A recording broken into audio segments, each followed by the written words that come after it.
Hello, everyone. So my today's guest is a very well-known personality of cybersecurity industry. He is not only known for his position he carries, but for his hard work and contribution towards making the world cyber secure. And he's very well known for his leadership skills. He's currently positioned as Chief Information Security Officer and Executive Vice President at HDFC Bank.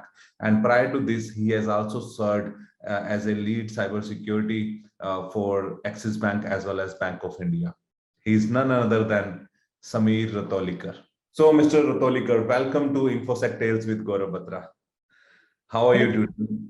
Thank you so much, Gaurav. First of all, congratulations to you for embarking on a new endeavor. It's great to be here.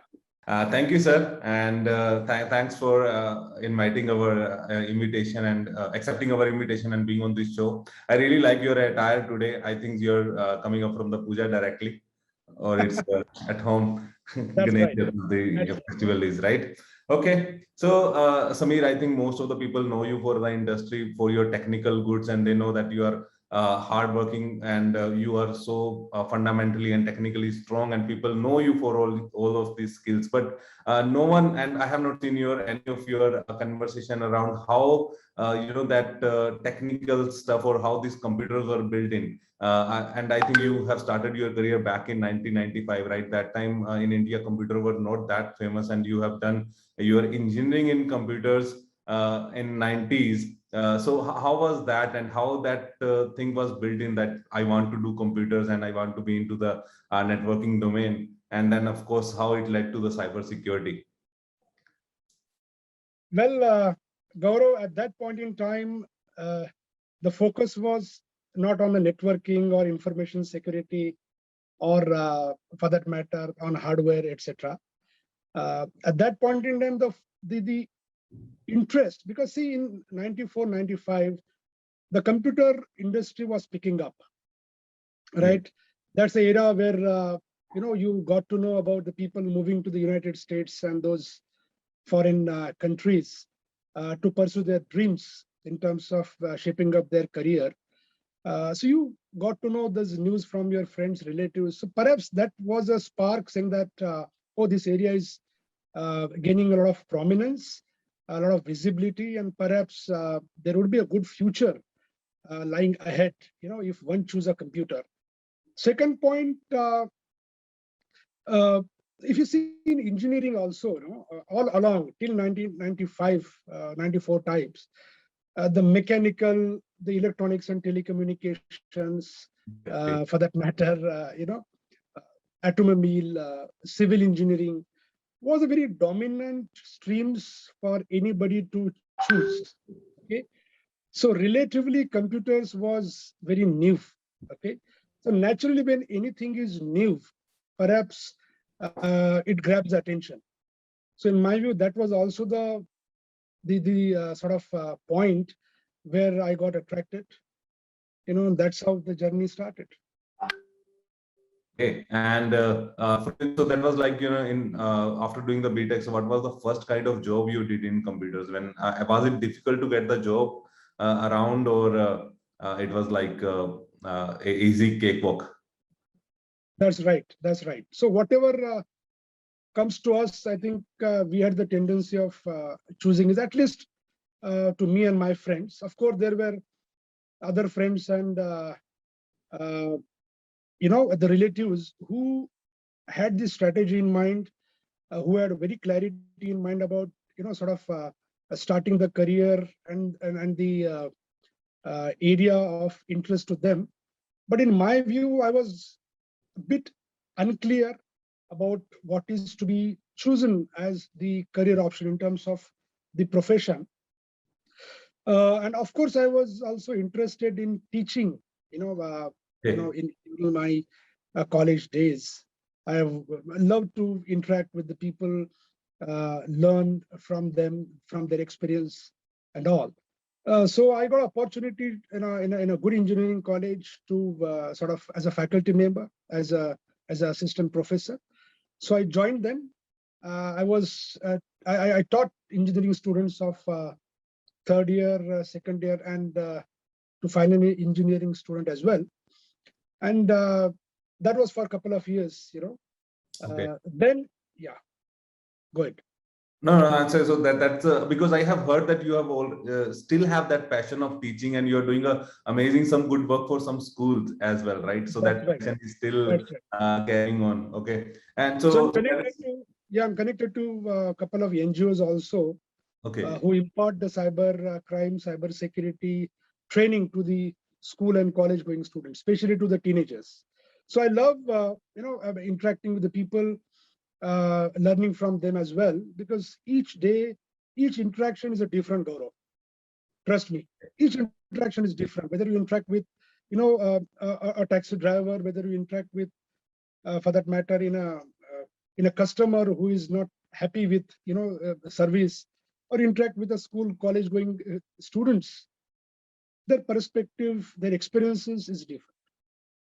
okay. So means we know that you are doing this whole NGO work, and it's not just started now, and it's from the start of your career and from the day. That's good to know about you, Samir. That's amazing stuff. And so, yeah, we know that you started with your computer engineering, and then you're teaching another computer job. So when this cyber security happened, how that took in place, and when you thought like, or like, you could have been a developer, you could have been an support engineer or a tester, or but how this cyber security thing happened, and you also started with the banks, right? So just tell us more about that transformation. Right. No, before banks, I was attached with NIC, National Informatics Center, and I was on deputation to government of Gujarat. Okay. So that was the period of 2000, 2001, when actually we set up Gujarat's first wide area network, where we connected all the gram panchayats and all the districts to a central network. So that was a sort of the, I will call it as a networking era. Okay. Parallelly in 2001, 2002, we set up a data center again, in government of Gujarat for the computerization aspects. So that gave me a lot of good insights into firewall and intrusion prevention systems, to setting up and configuring the routers, configuring the firewalls. That was a typical IT security, network security sort of era, 2002, 2003. Then in 2005, 4, 5, we started getting or hearing about the information security as the area which was picking up, in our country. Because 2001, if you see June 2001 to be precise, RBI released their first internet banking guidelines. Okay. Security was fairly covered. So 2001, 2002 onwards, that was a period, as I said, Gaurav, where security was picking up. And I think 2004, 5, I made a decision that now perhaps I need to move from the central government, as on a scientist role to, more focused role in information and cyber security. So I then joined Bank of India. That was again, 2006, 2007 types. As a chief information security officer, setting up their information security function virtually from scratch, and then of course with Axis Bank, and then with HDFC Bank now. Okay, so that is how your banking journey started. So apart from technical aspects, you started learning about more about banking stuff as well, that how the overall ecosystem works, and then you have built in that. So what are the biggest challenge you faced when you actually started working in that particular domain? Well, Gaurav, if you have to be effective in your function in banking, the banking knowledge is must. Okay, the balance sheet in understanding is important. You need to have connect with every business function, be it the assets function, be it the credit card, debit card function, be it the retail lending function, be it marketing, be it customer communication, be it corporate banking, everything, because these people need to sort of understand you and think about you as the business enabler. Once that comfort, that working relationships improves, automatically your job becomes effective. So as part of the journey, when you interact with them, obviously you start learning from them about how banking works, okay? How the revenue generation happens and what are their various, the retail products or, corporate banking, wholesale banking products for the consumers, for the corporates, etc. So that comes as part of your function. That is one part of it. Cybersecurity, of course, one has to be passionate if you have to be in cybersecurity. Because at the end of the day, I would not call it as a sort of the thankless function, but it's a function who has to liaison with each and everybody to get the policies implemented. You are the strategist, you are the policy maker, okay? But if your policies are not implemented, the function is not effective. The CISO role is not effective. So the liaising and making sure that you make them understand the risk management part of it, the cybersecurity risk management. If they understand that cybersecurity, information security sort of is an important or integral part of their revenue generation, then I think you try to sort of gain the importance within the institutions. That's a way to look at it. The moment the stakeholder relationship, the stakeholder engagement stops, I don't think the function would get prominence, the function would get visibility, and the function would become effective. Exactly, very well said, Samir here. So that is what is required. But I think mostly making the business understand maybe the era when you started, like till I have been into the your shoes. I have also worked with the banks, and I know making those stakeholders understand about cybersecurity was a bit difficult. But back in 2004 and 5, when you started, that time it was definitely the difficult times. But during your journey with cybersecurity in banking environment, what was the scariest scene you have seen, or or biggest cyber incidents which you think like, oh, this is the, if I have seen this, I have seen all. So any incidents or any tales about those cybersecurity incidents you like to, or any experiences from your life which you like to share? So fortunately, in my life, this career as a CISO, Gaurav, I have not encountered any massive cybersecurity breach. Touch wood, grace of God, so I would say. But yes, there have been incidents as important and as basic as the iframe attack, which happens in during one of my tenure. There was a DDoS attack, of course. There was some brute forcing attacks. So like this, few cybersecurity incident I have faced, and we handled it appropriately. Those were the incidents which we encountered, and we handled. But one important learning, over the period of 20 odd years in information security is, initially when the cyber incident would occur, the focus was you managing on your own. Okay.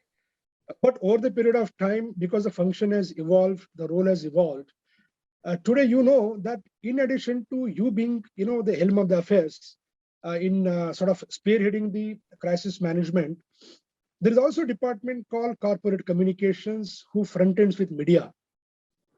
Yes. Okay?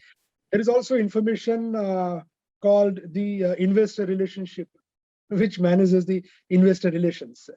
So over the period of time, these departments, these functions have also important, which again, sort of takes information security function to a leadership role, where you liaison with these important functions in your organizations and make sure that you put in place the cyber crisis management plan, you carry out the tabletop exercises, and you sort of do a reversal in case of cyber security breaches or incident, who is going to do what. So that's an interesting shift, I would say, Gaurav, what has happened in the last few years. Exactly, because I think that was my next question, which I was coming to. Like, you started cyber security in 2004-5 when it was building up, and now post COVID things has changed a lot. So what you think or experience, like, how much it has changed for you, how much your role has changed? That is something I will like to know. So when you started, maybe you said you started working with the data center, firewall, IDS, IPS, and now more of understanding stakeholders and investor relationship. What else you think have changed in the last 20 years, and how the cybersecurity role has been evolved? A lot, a lot. But perhaps this is not different from any other important role, right? Every important role goes through the changes, especially the role which is driven by a lot of regulations and compliance aspects. So obviously cybersecurity or a CISO role also like that. Initially, you are right, it was more of IT security role, sort of chief technical information officer, if I may call. Today, I would call it as, I mean, if Gaurav, I have to divide the role into a sort of 4 buckets. Okay. 2001, 2005, maybe IT security 1.0. 2005, 2010, information security 2.0. 2011 to 15, 3.0. Now, perhaps from 2015, 16 onwards, till maybe next couple of years, it is all into the CISO 4.0, or information security 4.0. The role is evolved completely. Compliance have become important, very important rather. The regulations have become more progressive, more focused. The expectations from the board have increased a lot. The role has evolved in a sense that, today the reputational risk management is also sort of becoming a part of the CISO's role. Brand management also part of the CISO's role. So there's an important shift. Data privacy element has again becoming important these days. So role is also in terms of more managing data privacy, aspects as well. Another important point I would say is about the business continuity management. Okay. If you go back to a decade, where most toward definition of Infosec, confidentiality, integrity, and availability.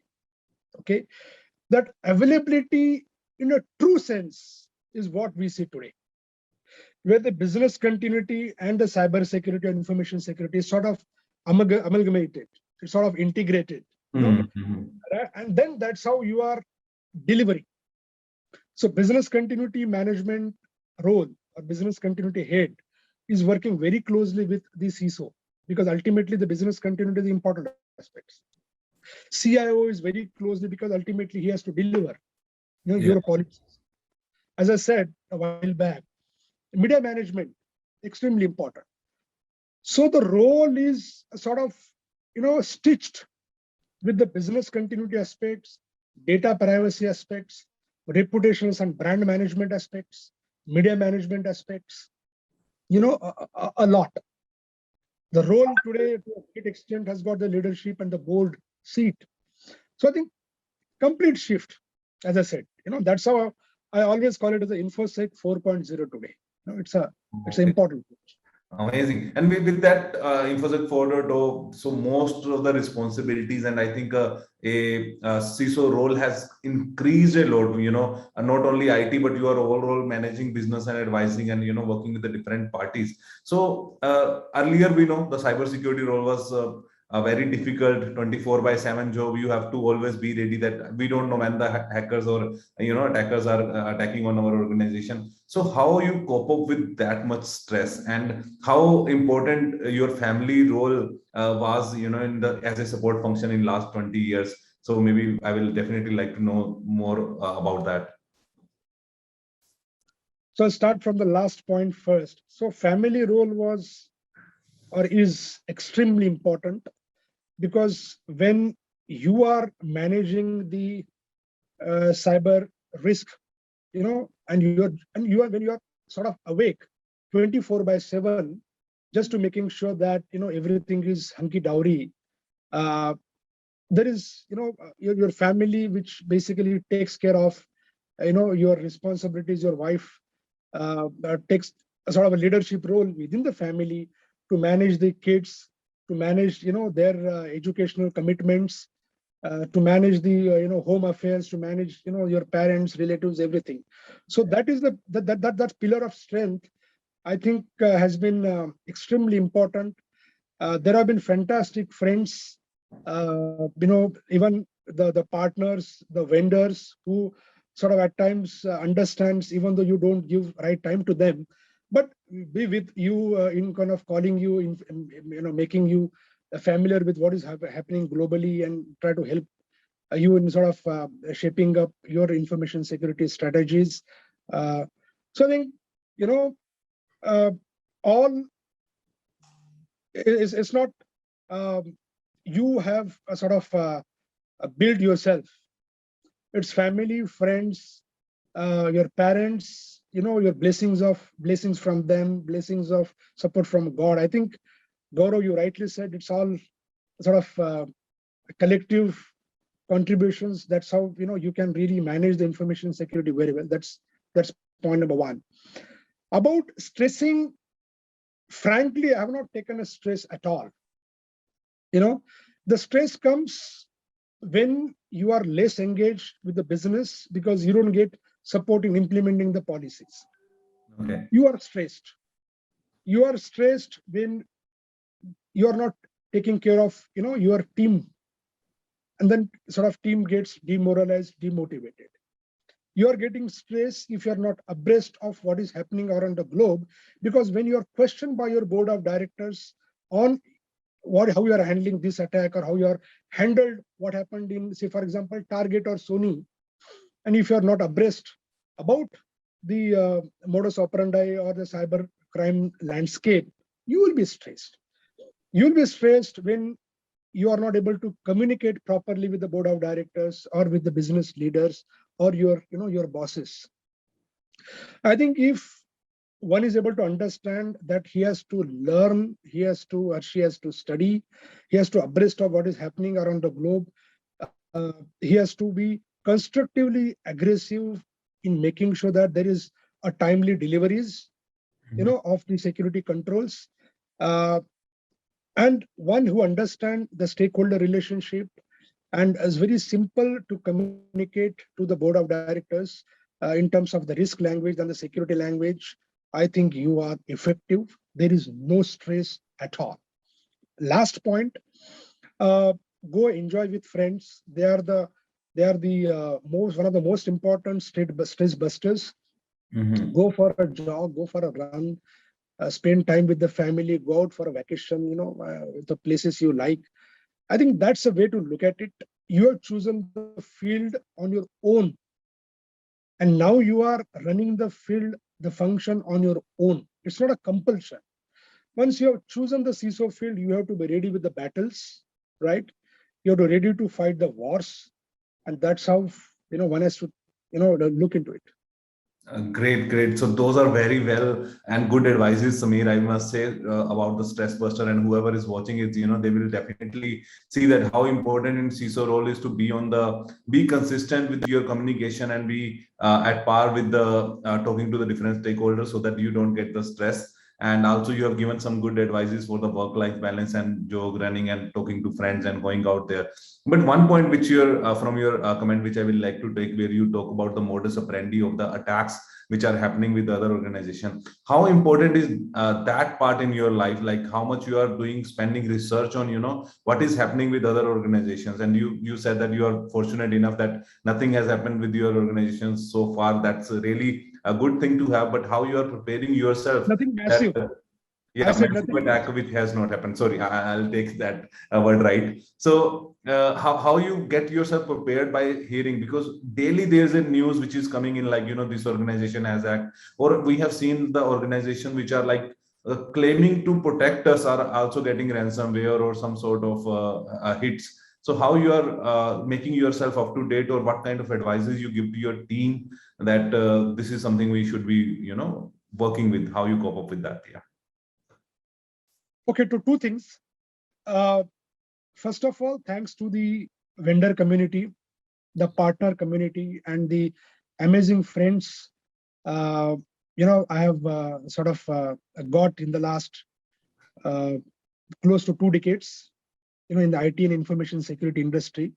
So interacting with them, makes you a lot of wise and understand about the threat landscape, about the threat manifestations, so which is one of the most important elements of sort of making yourself abreast of what is happening. When I said abreast, this is what is the important component.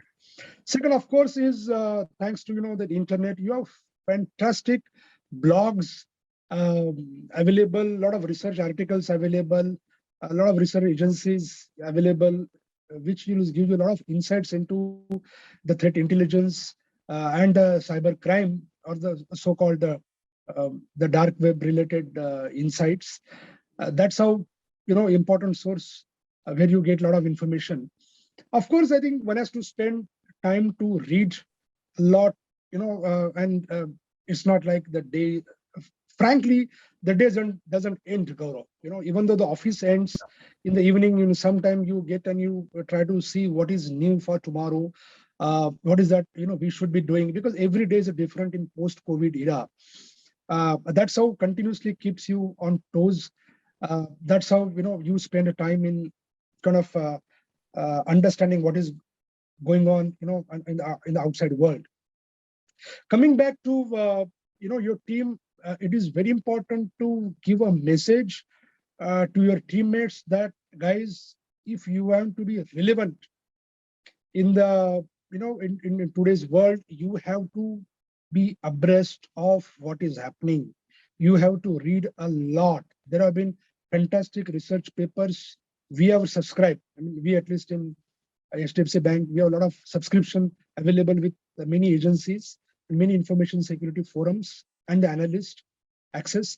So read a lot, make them understand the importance of their functions. I think it's a journey, Gaurav. It doesn't end with one message, but continuously engaging with them, sort of make them understand the importance, make them understand you as a leader, as a family member, and sort of, if you are able to instill these qualities in them, and sort of, if they take it forward, I think your job is done. It's a bit challenging in post-COVID, because working from home, that sort of communication channel, messaging channel, in my view, is not completely effective, but that's a new normal. I think you have to take it forward as it is and improve upon about how you really evolve, or kind of improve one couple of notch from here. Sure, Samir, I think that's amazing advices on that front. So we have a rapid fire round where actually you can, win a hammer. But before I move to that rapid fire, I have one last question for you. Many of the young generation, they are aspiring cybersecurity professionals, and so they have two things in mind. Either they want to do bug bounties or ethical hacking or stuff, or then they have directly in mind that I want to be a CISO. So there are many people who are on the cybersecurity journey. So what will the advice you have for them, that how they can actually be a good cybersecurity professional, and if they want to be in your shoes and they want to have a career like you, so what the path they should follow? So it's very simple. I would say it's not that difficult at all. My view is understand the business.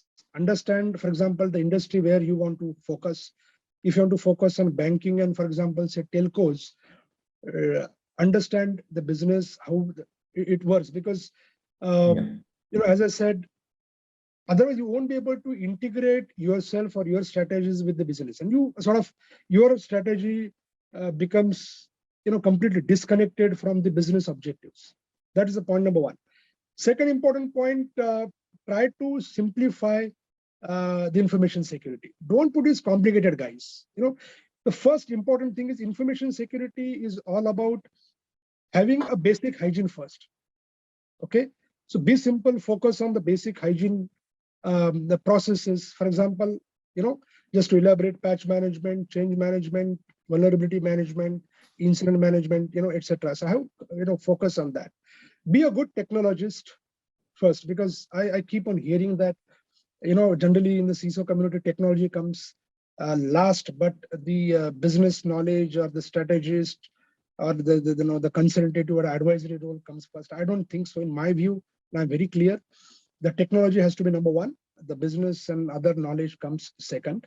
That is one advice. Third would be have very good, learn about the stakeholder relationship, stakeholder management, communicate with the people, and don't make sure that you are only the leader. I mean, you are the great facilitator. Okay, so that is the point number 3. Point number 4 would be information security is all about, guys, being a sort of common sense. If you understand the nuances, you understand the common sense, I think the job is done. Next, as I said, abreast yourself, continuously learn, interact, network with the partner, vendor community, the fintechs. Amazing, and a lot to learn from fintechs, because they're all cloud driven, and it's a completely agile world. The digitalization is happening in a very rapid scale, and in the next 5-7 years will be what our strategy would be $1 trillion economy, if that's what the Prime Minister has said. So digitalization will be a focus area. So a lot of new things will happen. Keep an eye on it. Be kind of up there in terms of cloud evolutions happening, the DevOps evolutions happening, the CI/CD evolutions happening, because in my view that's a future which will be a sort of driving the information security. So we may call it as information security 5.0, if you may want to term that way. That's it. Otherwise, it's a very common and obvious evolution which will happen. Be patient. I think and you'll be right up there. Amazing. Thanks, Samir. I think no one has given me so much detail and about what you should be doing. I think that's a very, very, very to the point and crisp and must have advice which you have given. Thanks for the same. Okay, so I will be coming directly to the rapid fire now, and let's see if you win the hamper. Okay. Okay. So my first question to you, Samir, quickly. Life as a CISO in one word. Very interesting, very challenging, and very satisfying. Okay, satisfied. I think that's the word which I'm hearing from CISO. Amazing, good to hear that. And so, what is the scariest cybersecurity attack you have seen? Oh, 2 rather, I would say. WannaCry and the SolarWinds, because supply chain is a very complex attack. Okay, very well said. Okay, security pre-COVID or post-COVID, and why? Security post-COVID is definitely challenging. Okay, so I give you 4 terms, Samir, here. So you have to prioritize as per what you think. So security, privacy, regulation, audit. Okay. Regulation number 1. Okay. Compliance has to be the topmost priority. Audit, of course, you learn a lot from the audit, and then security and privacy. Okay. And if not in cybersecurity, what Samir would have been? I would have been a very good doctor. Okay, doctor, amazing, good. So now you are doctor of computers. So what act as a stress buster to you? Oh, as I said, friends, families, walk, jog in rains, especially the hill station, the beaches, music, all the things. Okay, and so beaches and other stuff you have mentioned. So you must be liking traveling, and I have seen your profile. You have visited many places out of India. So what is your favorite place in India as well as out of India? Oh, favorite. So 3 things. Favorite beach places, of course, Goa. Favorite hill station would be Darjeeling and Sikkim. I mean Gangtok, both of them. Okay. Outside India, I love New York. New York is a place where, I mean, it's a life. You can see what is life in New York, and especially on a when you walk on the Manhattan, it's amazing. Okay, great. And I know when you love traveling, so there are chances of having a different flavor of food as well. And being a Maharashtrian, so I know people are foodie. So what's your favorite food, and what kind of different flavors you love? No, I like Indian food a lot. I like Maharashtrian, South Indian, North Indian, even Gujarati food a lot. I love Gujarati thali a lot. So this is Continental food, I don't frankly enjoy much. I like Indian food. Okay, Indian. Anytime. Okay, but I heard from some sources that you love Andhra food as well. Oh yes, yeah. that's what I said. When I said South Indian, I love Andhra food a lot. It's spicy. Then Andhra pickles, I love. Andhra the sweet dishes, I love. But so as the Tamil dishes, as well. Okay, great. So coming back to the books, as you mentioned earlier, so you were advising your team to, read a lot as well. So what's your favorite book, I will say, or maybe the last book you read? So frankly, all books related to, the leadership, the motivation, I love those books. So I don't have any specific likings or any specific author right now. But yeah, I mean, any leadership books, I love listening to, for example, Osho's sessions. I love your ISKCON Guru, edited. Yeah. Guru Gaur Gopal Das's session a lot. That's it. Okay, great. So as Samir, we are talking to you and you have been into the banking industry from since long. So my last question will be advices for safe banking. What you will like to tell people? Advices for safe banking.